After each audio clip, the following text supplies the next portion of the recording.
Today we are here for part of our personal finance series and our Lunch and Learn webinar series, and very lucky to have John Pelletier, who's the director of the Center for Financial Literacy at Champlain College, here with us. And today we are looking at the financial rules of thumb. So just to give a little overview of what we're going to be covering really today is, well, I'll let John get into the nitty-gritty of what we're going to be covering, but just a little overview of what this is going to look like. I'm going to do a very brief introduction, hand it over to John for the content we are all here for, and then we'll have time for Q&A at the end. We do have the Q&A box open, and I'll be keeping track of that throughout, so feel free to drop your questions in there. Also, feel free to use the Q&A box as a chat, and you'll be able to comment and upvote on other people's questions. Because we have the webinar feature, we're not able to use chat, so feel free to use the Q&A box as you would with a chat box, and also to drop any questions you have in there. And if we don't get them throughout the presentation, we do have Q&A time at the end, and we'll make sure to keep track of those so we can get those answered for you. The other thing is this is being recorded and will be available. Everyone will be receiving a copy of the replay as well as the slide deck.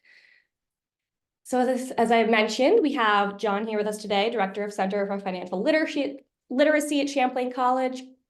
That's a mouthful. He has been here with the center since its creation in 2010 and has really taken off with it. It has been nationally recognized by the White House, by the Financial Literacy Education Commission, by national media, really every sector, and has been breaking ground in terms of what it means to have effective education around finance and how that starts with students from a younger age and throughout their life. Prior to working at the center, John was a COO and CLO at some of the largest asset management firms in the US and is currently an independent trustee for the Transamerica Mutual Fund family. He has a JD and an MA in public policy from Duke and a BA in economics and political science from Assumption University, and really is just coming in with so much experience from so many different angles and perspectives of the financial sector, which I think is really helpful when we're looking at these topics. So without further ado, I'm going to hand it off to John. Okay, I can share my screen, right? Should be able to. All right, let me.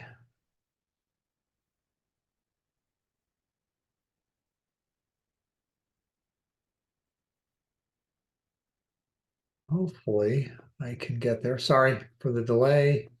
All good. You know, I think we're all used to the text and situations nowadays. Okay, and it is not loading. There it goes. Okay. Okay, oh, sorry, let me go. So I'm going to cover very simply some financial rules of thumb. So what I've tried to do is put together some high-level rules that if you can remember, and you don't need to, you'll get the deck. But if you can remember, I think it'll help you in your life. So the first rule of thumb is pretty straightforward. Spend less than you earn. That's pretty straightforward. You can't save money if you're spending pretty much as you make, and it's kind of hard if you're spending more than you make. Some people do that. It's okay to spend more than you make. That's called retirement, right? Maybe you saved for decades and you're dipping into your savings, and that's the plan for the last 15 or 20 years of your life, or even more now, 25 years. But as you can see, surveys are done. This is one of my favorite surveys, the FINRA Financial Capability Study of 28,000 adults across America. And you can see that only 43% of adults surveyed in 2021 said that they were spending less than they made, less than their income.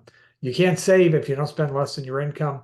Another nearly a little bit more than a third were saying their expenses equaled their income, and 19% said they were spending more than their income. So one way to think about spending less than you make is whether or not And I want to show how little dollar amounts can actually add up to big amounts over time. And what if every week you could identify just $50?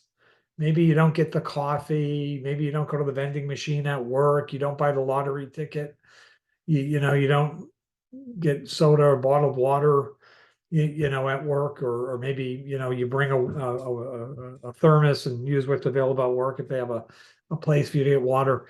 If you could save $50, how much would that give you over time? And if you could earn 6% interest, which really is certainly doable, you expect to get more than 9% over a long period of time in an S&P 500 index.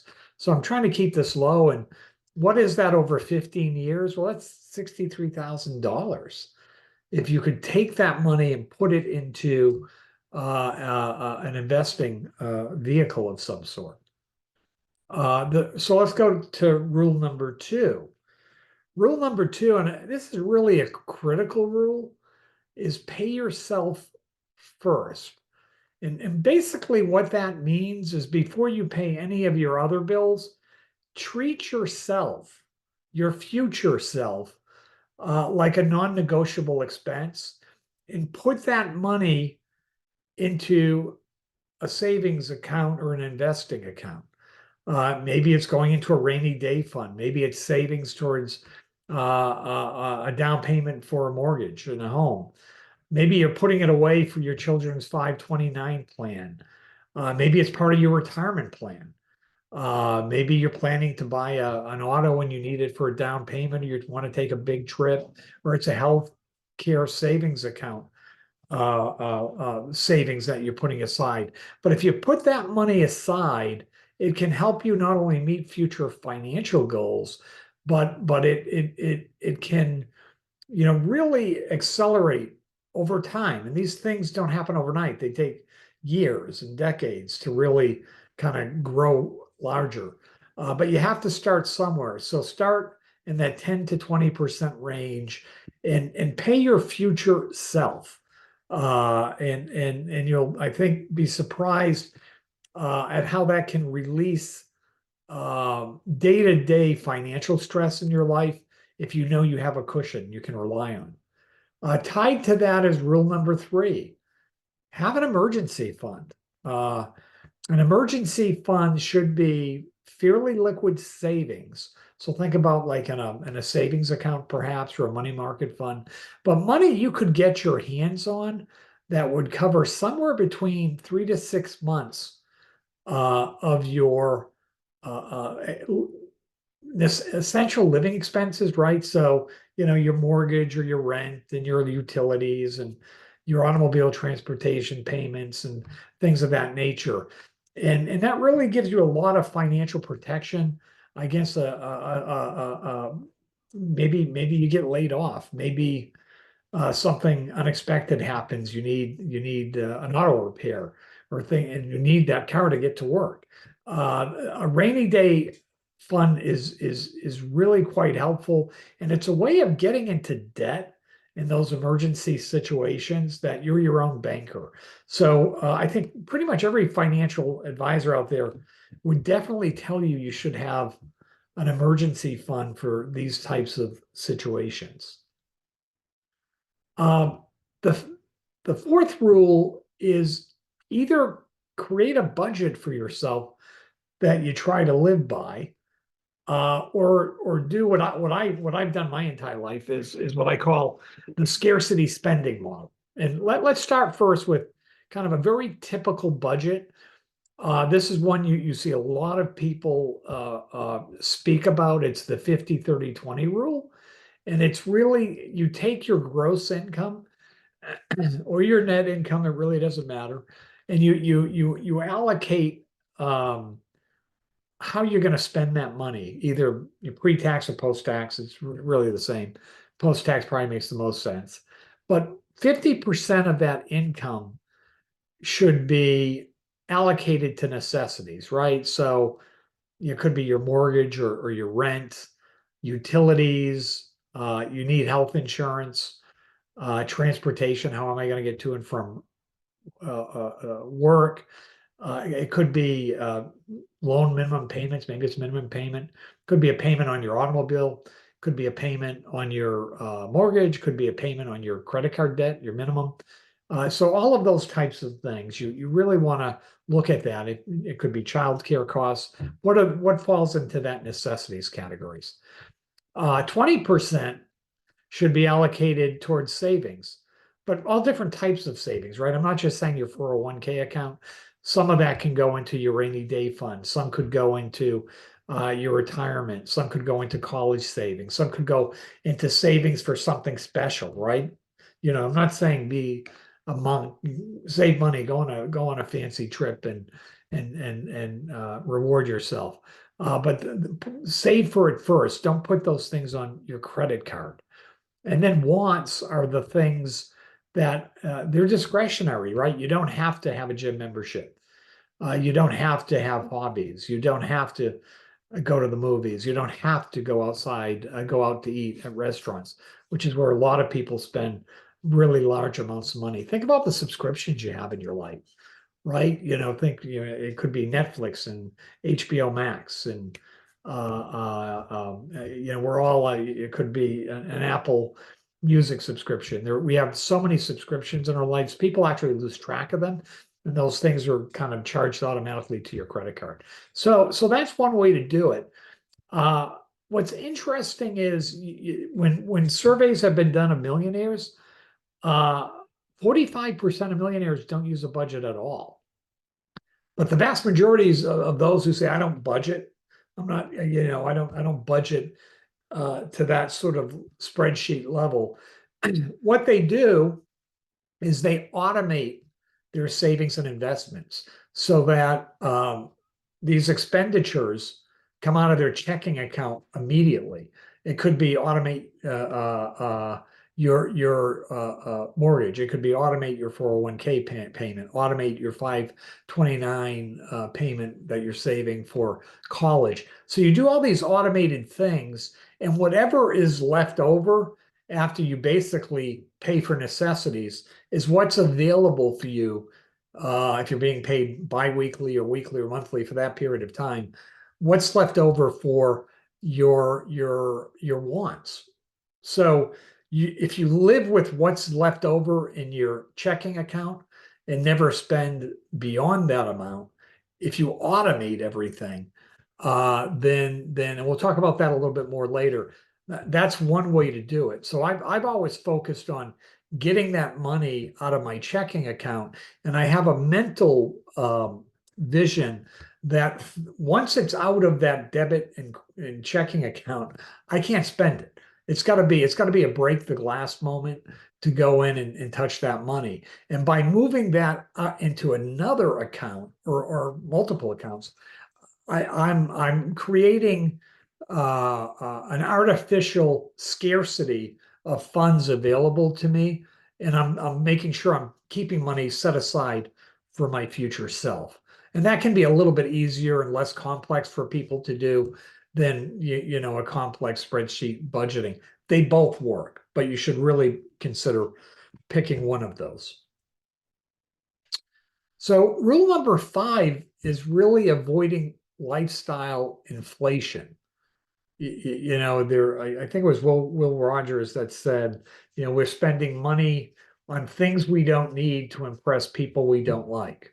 And does it really matter if you're not driving the same car, a fancy car that maybe your neighbor or your friends are, or your clothes aren't as fancy as they are. What you don't want to do is go broke trying to look rich.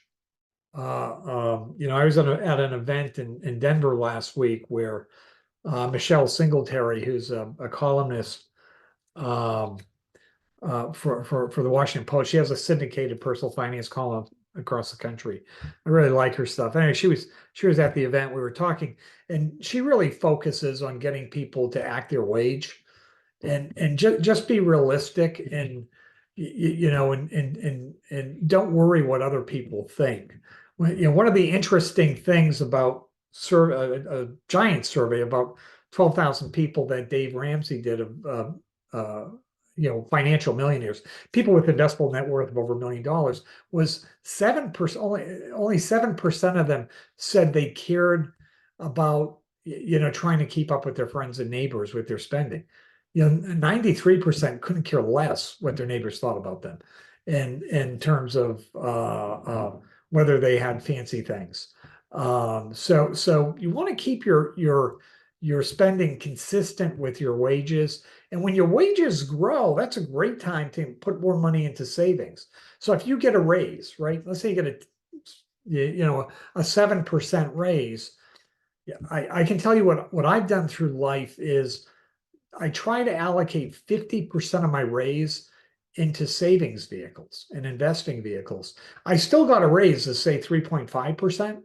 My income went up, but I tried to allocate a portion of it to my future self. And that's a great way over time to, frankly, almost get to the maximum on your 401k match, is allocate some of your raise through that paying yourself first to your future self. Rule number 6, set financial goals. Maybe the goal is I want a down payment for a mortgage in 3 years. I want a down payment for an automobile, or it could be I want to save up pretty much all of the money for the automobile. And so I don't go into debt and pay a lot of interest on a car. So I trade in my car and I have a bunch of cash and I take out as small a loan as possible. Set a goal for an emergency fund, or set a goal for how am I going to pay off all my credit card debt over the next 18 to 36 months. So set goals and figure out how can I achieve that goal. There are long-term goals, right? Certainly retirement is about as long-term as it gets. Maybe you're going to work anywhere from on average 30 some as many as 40 years. You got to save for your retirement, save for buying a home, save for your if you have children, or you have children in the future, for their college education. What's really interesting, a lot of studies have been done on this, and they're all consistent, that people, regardless of their income level, people who set goals, who are financial planners, who have budgets, or the artificial scarcity automation model I was talking about, they're more successful financially. They're more likely to meet those goals. If you don't have a goal, it's hard to ever kind of meet that goal. So setting the goals puts them more likely on target, maybe not to reach it, but to get a heck of a lot closer to it.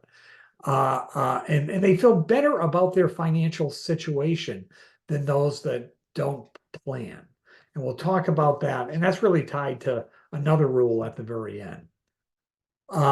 Rule 7. I think this is one of the most important things people need to understand, and it's compound interest. And it's when you think about saving and investing and you put money aside, you're earning interest, and that interest, can be gains of the stock market, or it could be payments on a savings account, or on a CD or a bond. But you're earning interest, and then once you leave the interest in that account, you start earning interest on your interest, and that compounding effect is pretty powerful over decades. It's incredibly powerful. It's not very powerful over a year or two, but if you do this consistently for decades, it's shockingly powerful. It's equally shockingly powerful with debt. So if you have credit cards accounts and your credit card has an interest rate, some of them right now have interest rates at like 28%, depending on your credit score. If you don't pay that debt down off your credit card, that compounding, you're paying interest on your interest rate, and that can add up. And that's why some, today at current mortgage rates of maybe 7%, you buy a home, you're paying, probably, if you buy a home for 300,000, you're probably going to pay the bank 600,000. Half of that in your mortgage payment is the interest, right? And the compounding effect of the debt you've taken over that 38 payment cycle. So compound interest is really important. Here's a way to get your head around compound interest. I'm going to ask you a question. Which would you rather have? $500,000 today in cash handed out to you right now, or a penny that doubles every day for a month? So ask that one more time. Would you rather have $500,000 today or a penny that doubles every day for a month? So let's look at what happens, right? A penny that doubles every day is only $5.12 after 10 days. After 20 days, it's about $5,200, right? A little over that. So you might be saying, gee, maybe I should have taken that $500,000. But look what happens. This is the power of compounding. If you can double every day, you'd have over $5 million, a heck of a lot more than the 500,000. This is a really unfair example. One way to get your head around doubling, when you think about investing returns, you would like to double your investment on average every decade. And that takes a 7.2% return. And so I'm going to go back a couple of slides here and show you, if I put a penny in, it doubles to 2 pennies. Let's assume these are decades, right? So this is showing you maybe compounding over 300 years. Let's just look at numbers 1 through 5. If you could put money aside and not touch it for 5 decades, you would expect to increase, say, $1 into $16. Or you would expect over 3 decades, $1 could increase to $4. So right after 20 years, right, you'd be starting the 3rd decade. You'd get a couple of doubles. So that's the way compound interest works. A great thing for you to think about. There's an apocryphal story of Einstein saying compound interest is the most powerful thing in the world or something. I don't think he really said it, but I think it's funny that if you go on the internet, you'll see him quoted as saying that repeatedly. But a great way to understand compounding is the rule of 72. And the rule of 72, it's a really good thing. Just think of that number 72. And if you divide the rate of return you're trying to get from your investments, it'll tell you how many years it'll take to double. So if you divide, or you can divide the number of years into it to get the interest rate. So if you take 10 years, I want to double my money every 10 years, and I say divide that into 72, that tells me I need a 7.2% return. So you can either do it by years or you can do it by the percentage. You can see if you could get an 8% return, you could double your money in every you would double your money in every 9 years. And if you could get a 9% return, which is about, over long periods of time, the average annual return of the S&P 500, say the S&P 500 index ETF or mutual fund, a cheap and expensive one from Vanguard, you could double your money every 8 years, less than a decade, right? And so that's the power of investing and leaving it alone. We'll look at that a little bit more in a little bit. Rule number 8. You should understand the difference between good debt and bad debt. Good debt is debt you take on that's going to help you kind of grow your income over time, right? And your net worth. Investing in yourself. Education has been shown to be, say, student loans, for example, have been shown to be a very good investment. There is a return on investment there that's quite significant for somebody with a BA versus just a high school degree over lifetime income. It's over $1 million in additional income on average over a year. And the same is true even with graduate degrees. There is a correlation between education and income that's quite substantial. Mortgage debt is pretty good debt because at least you're not paying rent, right? You're paying yourself. Yes, you're paying the bank interest, but over time, your equity in that house, increases and hopefully gets to 100% with no mortgage before you retire. A business loan could be great debt because maybe I need a loan to create a business that's going to generate a lot of income and wealth for me. Bad debt is things like, credit card debt. That's bad debt. You're buying for consumption today, and you're paying a lot of interest for that consumption today. And if you could delay that gratification and save it, the money, and then go in and spend it with a debit card, you'd avoid a lot of financial charges. I mean, trust me, banks and credit card providers want your money. They're happy you do that, but if you could, if whatever you charged you could pay off every month, that would be better. Payday loans, rent to own, those all have significant charges embedded in them. Auto loans are, a lot of people will say they're bad debt. I think it depends, right, on what you're doing. If you're buying maybe a certified pre-owned used auto, and you're not going out there and buying all the bells and whistles possible, you're trying to get a good low monthly payment, and you view it as a mode of transportation as opposed to a status symbol, then that can be that you need a car to get to work, right? Particularly for those of us in Vermont, you need that. So that can be not necessarily a bad thing. Rule number 9: maximize your credit score. It's really important for you to increase your credit score to over a 700, because what that's going to do is reduce the amount of interest you pay on your automobile loans and leases, on your credit card debt, even on your mortgage. So any consumer credit is tied to your credit score. And a lot of people have no idea how their credit score is created and what behaviors will maximize their credit score. The other thing I would tell you is every year under the law, and if you live in Vermont, you can look at these twice a year. You have the right, I think it's every 6 months technically in Vermont. You have the right to go and look at your credit report, not your score, and make sure it's accurate. There's a surprising amount of fraud and errors on your credit report. And so you want to make sure what's describing you is accurate, because all that data in these reports, that Experian and Equifax and TransUnion, the big 3 credit bureaus, that determines your credit score. So if the data is wrong, you could have a lower credit score than you deserve. So how do you check it? If you ever go online and they tell you it's going to cost you money to do this, you're being scammed.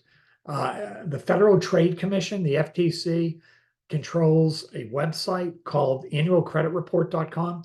You go there and you can get to your credit reports and look at them for free. So I would suggest that from a financial hygiene, maybe you take a look at all 3 of these reports, maybe every 4 months, put one in your calendar, go online, look at it, make sure it's accurate. So how are credits, so credit scores run from, 300 to 850. So when you're looking at around somebody with a 520, that's called subprime. For those of you who remember the subprime mortgage crisis that created the financial crisis in 2008, those were people getting mortgages that had probably about a 520 to 580. They were pretty low, or even under 500. If you're over 800, that's pretty exceptional credit. That's super prime, and most people are in that maybe 7 to 780 frame.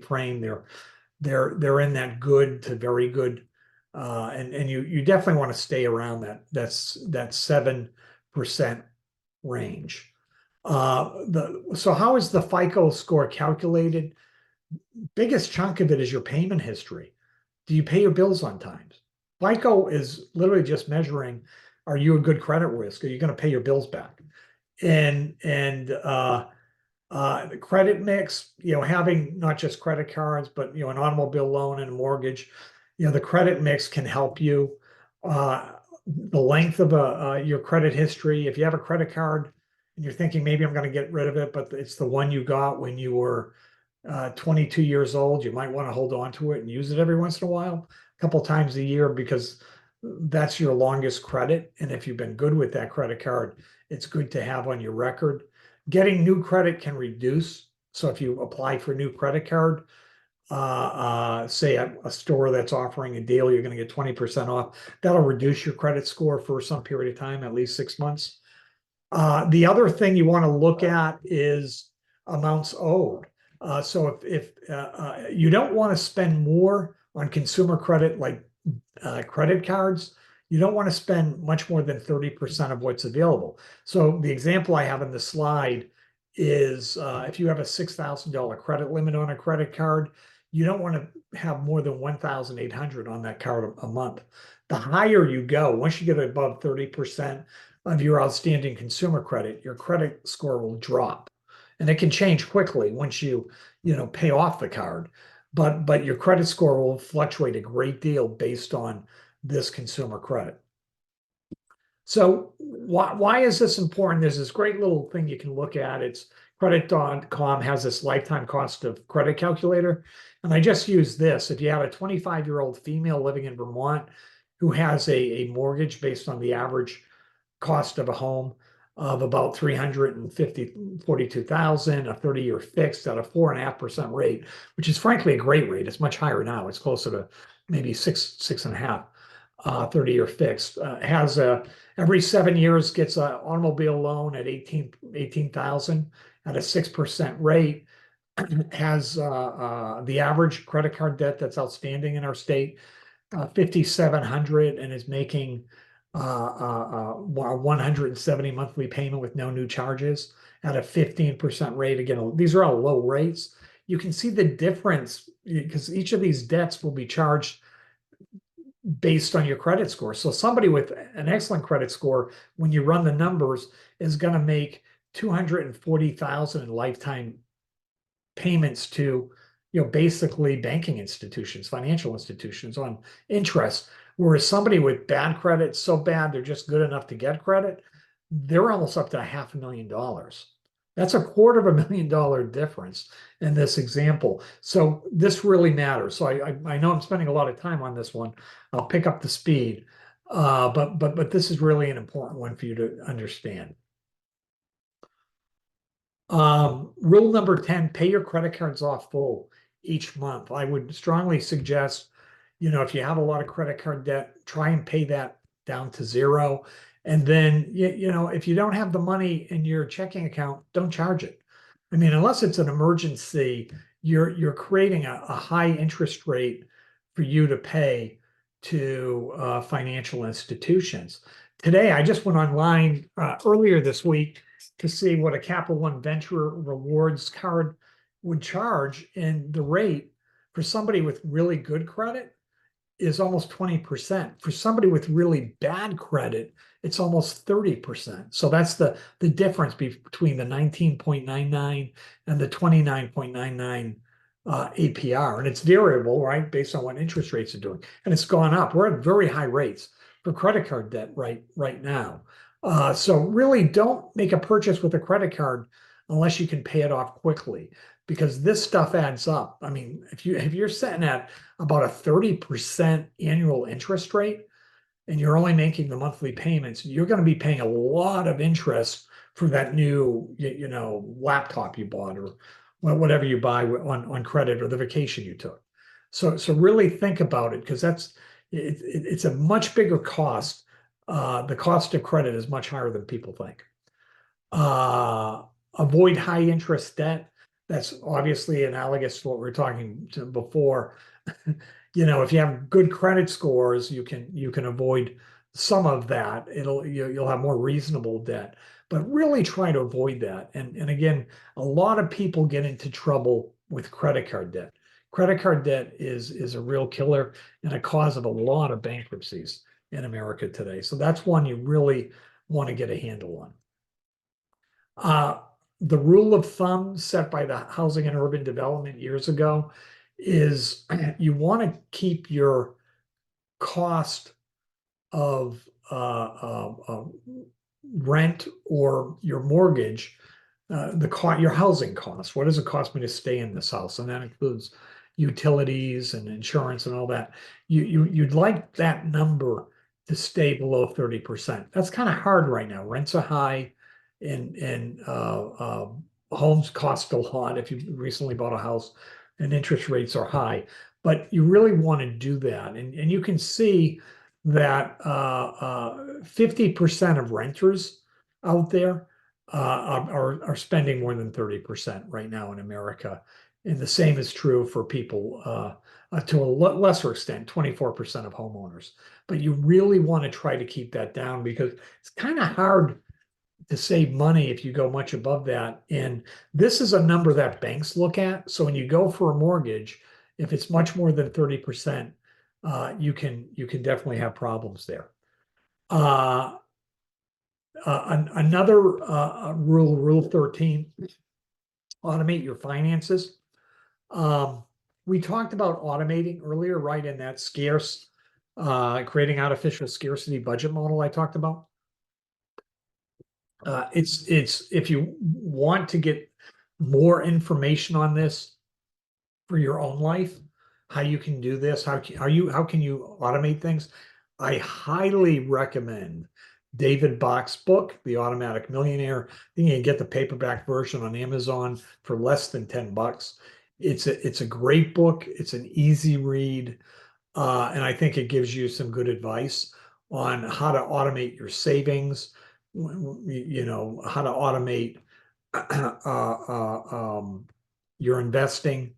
And really, automation reduces temptation and consistency. Doing this consistently every if you're a bi-weekly paycheck, monthly, weekly, if you're a weekly paycheck, it really helps you, and you can automate certain key bills.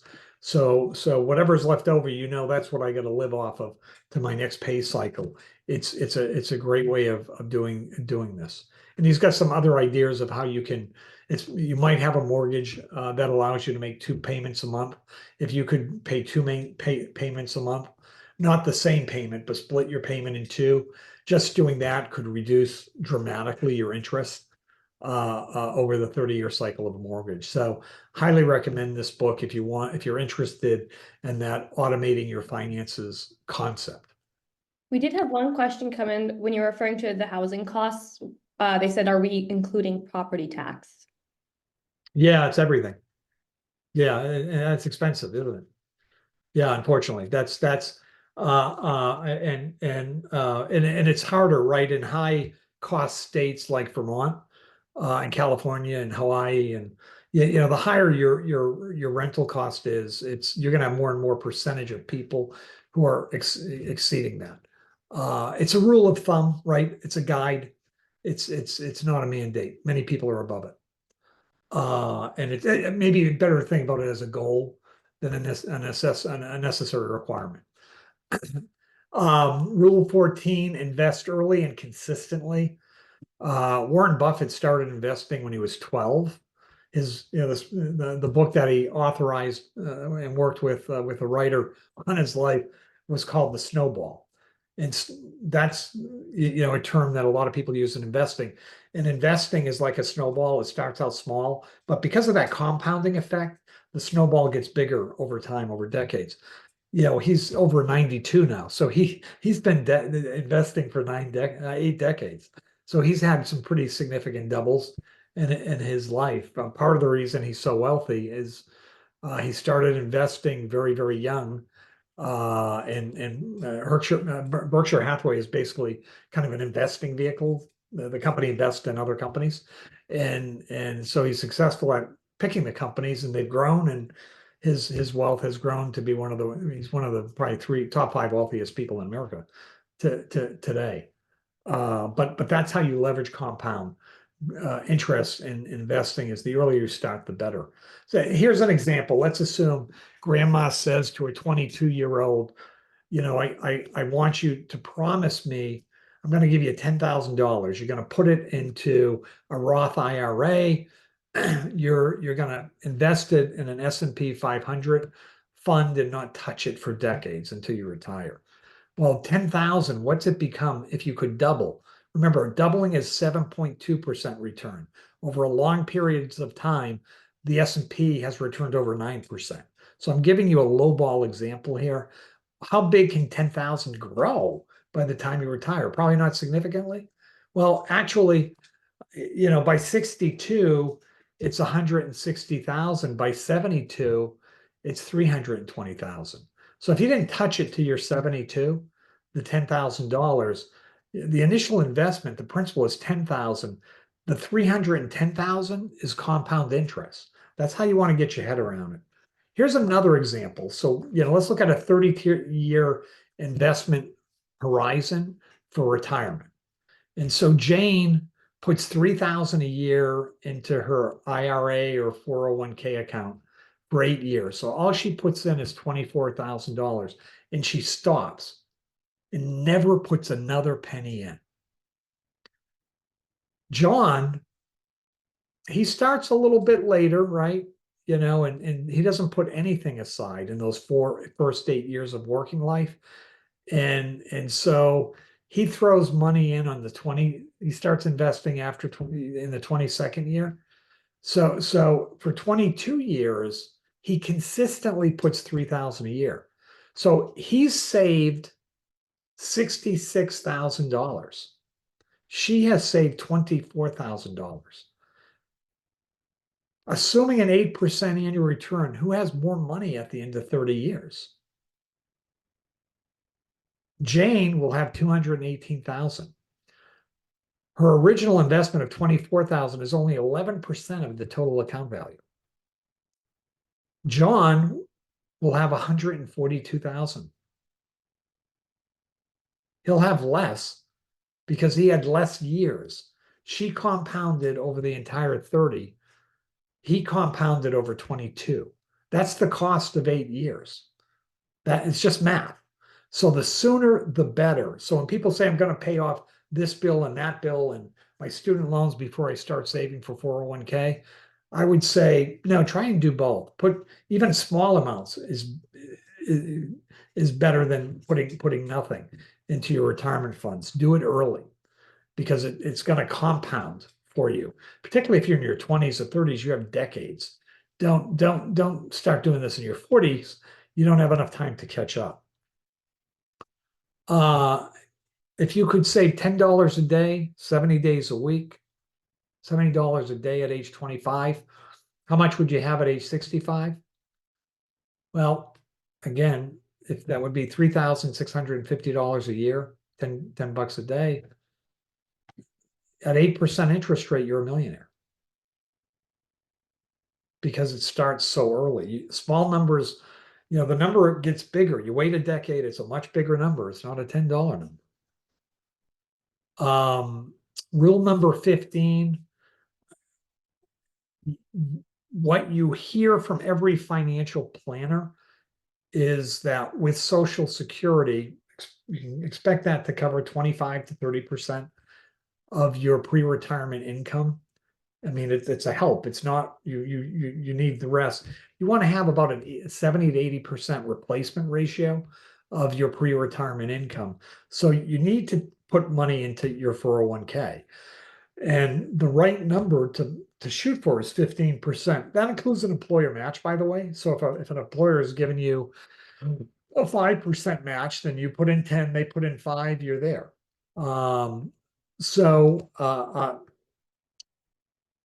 Fidelity has this kind of goal, like how much should you have saved of your starting salary, your first job salary, not today's salary. How much should you have of your starting salary saved? So if you started at 40,000, you end up at 200,000. That's not what it's saying. If you follow this 15% rule, this is pretty much where you'd be by age 67. By age 67, you'd have 10 times saved of that, and perhaps even more of that, say 40,000 starting salary. If you do it, consistency is the key. Consistency is the key. Use windfalls wisely, right? If you get a bonus, I worked in a sector where a big chunk of certain executive salaries were their bonuses. I saw people live off bonuses and make expenditures on it, and I've seen others say, the bonus is funny money. It'll be there one year, it won't be there the next, depending on what happens. in the marketplace. And I took the view that the bonus money was a windfall, not to be expected, and I put it into different places. Other people didn't, and they would scramble and take out personal loans to cover everyday expenses because they created a life based on these windfalls. And you see that even with there are a lot of famous bankruptcies of sports athletes making anywhere from 70 to 400 million. And they filed for bankruptcy because they didn't kind of treat the money correctly and put some aside for their future selves, and their spending was just really quite shocking when you look into it in great detail. Rule 17, insurance, you got to protect certain things. This is Dave Ramsey has this. I'm not sure I necessarily agree with everything has on this chart. It depends on your age. But you know, you need auto insurance. And you need health insurance. You really need disability insurance. You're more likely to get disabled before age 65 than you are to die. So there are a lot of people who have life insurance but not disability, and maybe if your company may offer disability, usually 60% or 2/3 of your base salary, and that when you're in long-term disability, that's not taxable income. Life insurance, I mean, if you have people you need to protect who count on your income, children, a spouse, a significant other, you want that. Long-term care, you know, it's good to have. You probably don't need to worry about it till you're in your 50s. A lot of people don't even buy it till they're 55 to 65. Identity theft protection is good to have. It's not a must-have, but it's something to consider. An umbrella policy is something that covers you for lawsuits against you. I have it, and you usually get it from the same insurer that gives you your home rental and auto insurance. It's you've got to have both of those together, and you buy the umbrella on top of it, and it's actually kind of inexpensive.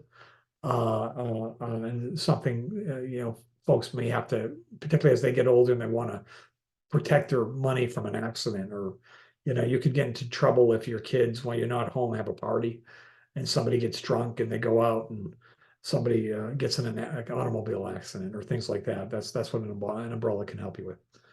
I'm not going to spend much time on this other than you don't want to put all your eggs in one basket. You want to spread your risk across multiple assets, and we'll get into that more in the November class. Rule 19 is tied to way back. I said set financial goals. When you set financial goals in a financial plan, we'll be talking about financial planning a little bit more in December. But I just wanted to point out that, you know, Schwab did this big survey of adults, and you know, somebody who plans, right, who says I'm a person and I financially plan things. 65% of planners have an emergency fund. 33% say no, I don't create a financial plan. They don't have an emergency fund. 71% are really aware of fees and investment costs. They want to make sure that they're paying as little as possible when they buy that mutual fund, for example. They want to know what they're paying. So, because I'd rather the money come to me than go to a money management firm. Non-planners, 45% are looking at that and understand what they're paying. Regularly rebalancing your portfolio. We'll go into that a little bit later. Rebalancing your portfolio is for the investing kind of course that's coming up in November. But 87% of planners do it. 63% of non-planners don't. Never carry a credit card balance, right? Make payments on time or have no debt. That's 47% of planners. 29% of non-planners could say the same thing. So planning helps. Financial planning, budgeting, it's an important part of what you need to think about to have financial success. And then lastly, this is kind of an ugly thing to do when you're younger, when you have student loans and maybe a mortgage and an automobile loan. You'll have negative net worth, and that's okay. Yeah, that's the way the world works. You don't have a lot of net worth when you're younger, but you do get net worth as you get older. But really, a net worth statement is something maybe you want to look at once a quarter, once a year, but put it together. What's my home worth? How much is my mortgage? So in this example, I have a home that's 350,000 in value, but I looked it up on Zillow, but I only have 250,000 left on my mortgage. I've saved 100,000 in retirement spending, but I also have 10,000 in credit card debt. I have other savings in my rainy day fund and other my savings and debit account of 30,000. But my student loan debt is 25,000. I have an automobile that has a value of 40,000, but an automobile loan that I still owe 35,000 on the car. So in that example, I have assets of 520, liabilities of 320. My net worth is 200,000. And that's important way to kind of keep track. It's kind of your own personal balance sheet that you might want to look at it. And with that, I'll stop and happily take any questions.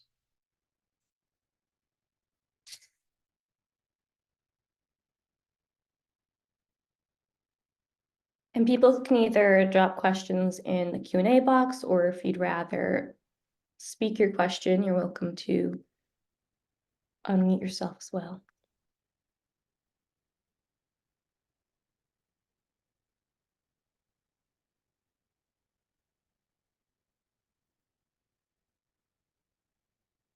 I You don't, can I don't post- necessarily have a question.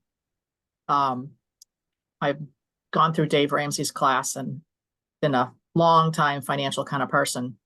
And this is great. You've really done a good job of pulling together the 20 bits.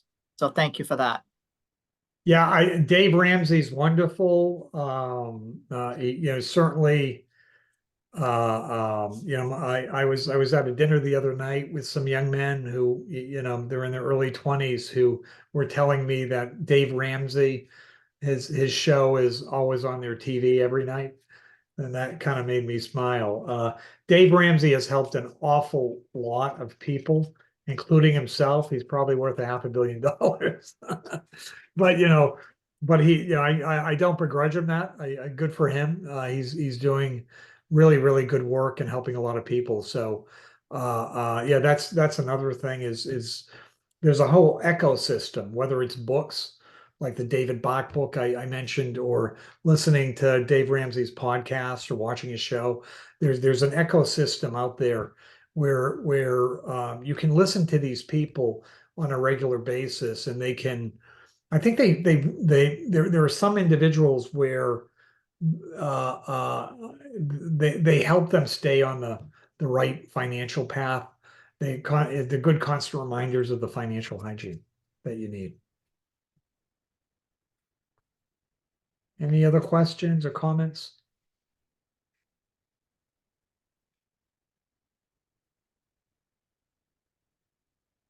She's muted. Brianna, you're muted.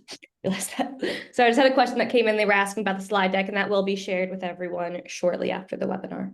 So you can refer. Yeah, absolutely. Happy to do it.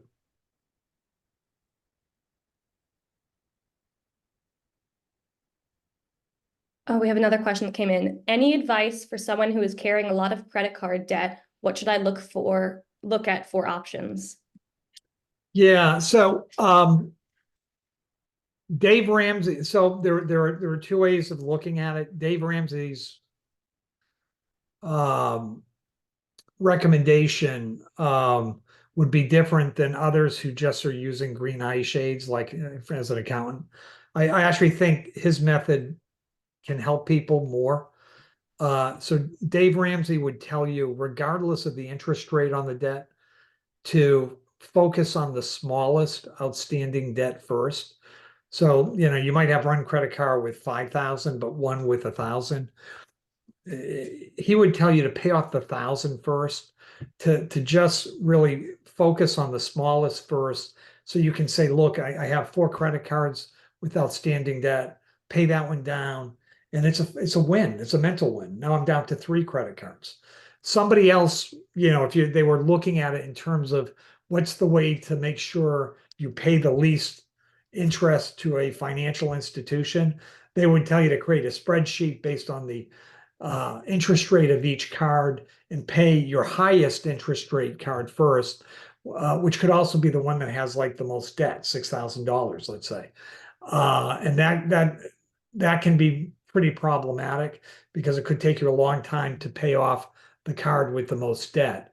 And psychologically, and actually studies have borne this out, that Dave Ramsey's method probably works better for people psychologically, and it gives them a reward, right? The reward is, hey, I'm down to 3, not 4 credit cards. Then you pick the next smallest credit card, pay that off, then the next smallest, and you actually save the biggest for last. So that's one way to do it. I think it's psychologically reinforcing of the behavior you want in getting this done.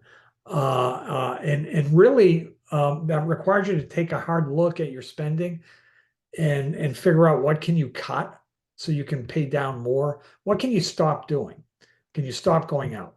And say, I will not use my credit card anymore. How do I pay above my minimum? So that's one thing to do. If you're in a lot of problems, maybe you might have to pick up the phone and talk to the credit card companies. I don't know if you have a credit union, but for example, Eastrise, which is the old NEFCU and the VSEA credit unions, you can actually go there and they have credit counselors that you can work with, and they're good. Credit union's a nonprofit. They're not going to charge you anything. But you might want to look for genuinely nonprofit credit counselors. Don't go someplace where they're going to charge you money to talk to the credit card companies. There are great nonprofit organizations, even in our state, that can help. Our state, if you're in Vermont, if you're not, they exist everywhere. Just look them up online.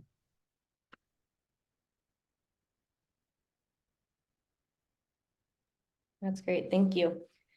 As we come to the last minute here, I just wanted to share up next in our personal finance series. So if you wanted to learn more about some of those investing topics, that I know a few of those words were thrown out this afternoon.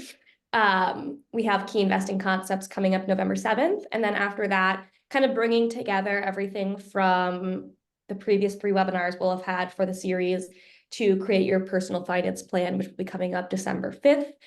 Information for these will be sent out via email as well, so no worries about that. And you'll be receiving the slide deck and the link to the recording as well, so you can make sure to take all that information with you. And then lastly, we please ask you to please fill out the feedback form you get. That just helps us make these as valuable as possible moving forward. And enjoy the rest of your afternoon. Thanks for joining us today.